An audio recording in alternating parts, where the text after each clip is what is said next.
3 phrases to stop saying at work. Hello, I'm Drew, and thanks for tuning in today. Do you ever catch yourself saying, I'm sorry, way too often at work? Do you ever wonder how to say no in a work-friendly way? And what about the phrase, good job? In this video, we'll take an insightful look at the things that you should stop saying in the workplace. The reason we need to examine these phrases and suggest some alternatives is that their usage underscores a problem that many companies face today, which is a lack of empathy on part of management and your fellow coworkers. The problem is so widespread that even at some universities, they're beginning to teach empathy as part of the curriculum. Blame social media, smartphones, AI, what have you. But people in the workplace need to break the habit of dismissive language. So, we'll provide some examples of what to say instead, and in the process, try to help you understand the importance of compassionate communication. You see, the words and phrases that we use are powerful, and they hold significant weight. And now, we'll tell you how to use them thoughtfully. Let's begin with phrase 1, good job. If you do have a job, I'm sure you've heard this phrase over and over again. Maybe you've even used it from time to time. It may not sound so bad at first because good is usually a positive term. So let's dig a little bit deeper and find out why good job actually isn't so good after all. First off, this phrase is so overused to the point where it really doesn't mean much anymore.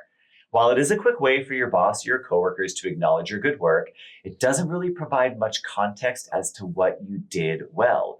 So what exactly did you do well? Did you clearly articulate a successful strategy? Did you help out a coworker in a pinch? Did you successfully save Bob's life using the Heimlich maneuver? Good job tells you almost nothing. So if you're inclined to only use 2 words to express praise or congratulations, you may have trouble communicating. People love to be praised, and they love to be acknowledged for the hard work that they've put in. So here are a few alternatives to just simply saying good job. Number 1, wow, you definitely put some hard work into this. See how appreciative this sounds? A phrase like this is going to make your employee or coworker feel special and will engender loyalty and commitment to the job. Number 2, wow, I was so pleased to see what you came up with here. Ugh, swoon! Praise like this will keep anybody motivated. Number 3, you totally exceeded my expectations here.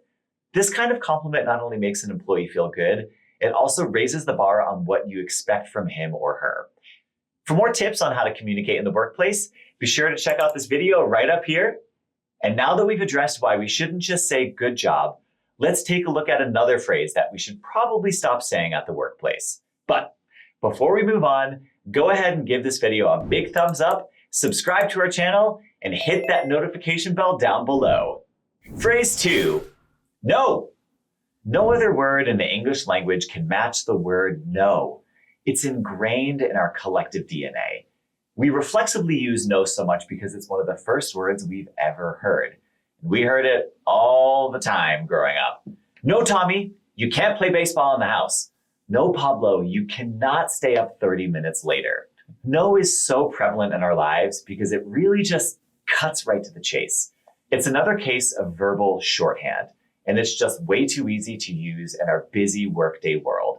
However, no without a follow-up reason as to why you're saying it may seem harsh, negative, and dismissive. If you can be a bit more thoughtful and nuanced when trying to say no, you can really reduce the negative impact. Here are some good alternatives. I would love to help you, but I have a deadline this afternoon. Or, I really wish I could, but I'm juggling so many things right now. Saying no in a kinder, gentler way will create a more positive work environment. And if you're curious on how to do just that, be sure to check out this video right up here. The last unwanted phrase we'll be examining today, I'm sorry to say, is phrase 3, I'm sorry. Fun fact, I used to say I'm sorry so frequently at work that a colleague once told me, if you were a superhero, your name would be the apologizer. This was such a terrible habit of mine that really held me back, and I had to work super hard in order to overcome it. Why are we so sorry all the time? And why is it used so much in the workplace? Oftentimes, when we make a mistake at work, our first instinct is to apologize. However, The key is to own mistakes without showing too much remorse. In situations when a colleague asks you for something, pack away the sorry, take a moment to think, and then respond in a more effective and positive way. Let's review some alternatives here. I take full responsibility. Lets the other person know that you own the mistake you made. Wow, my actions were totally uncalled for. Highlights your integrity and informs your colleagues that your apology is sincere and genuine. I will do better next time, I promise. Gets to the heart of the matter without quickly dwelling on the topic of your error. In our ultra fast-paced world, we've made a habit of speaking or texting or emailing as quick as we possibly can so that we can get right onto the next thing. But in the process, we're negating the possibility of real thoughtful and meaningful dialogue. Let's take a breath before speaking to our peers so that we can improve our ways of communicating with one another. Thank you so much for watching and really good job.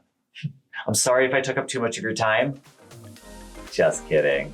I'm Drew, and tune in next week for more of Indeed's career tips. If you enjoyed this video, be sure to give us a big thumbs up, subscribe to our channel, and hit that notification bell so you never miss out on our weekly career tips. In the meantime, be sure to check out more from Indeed.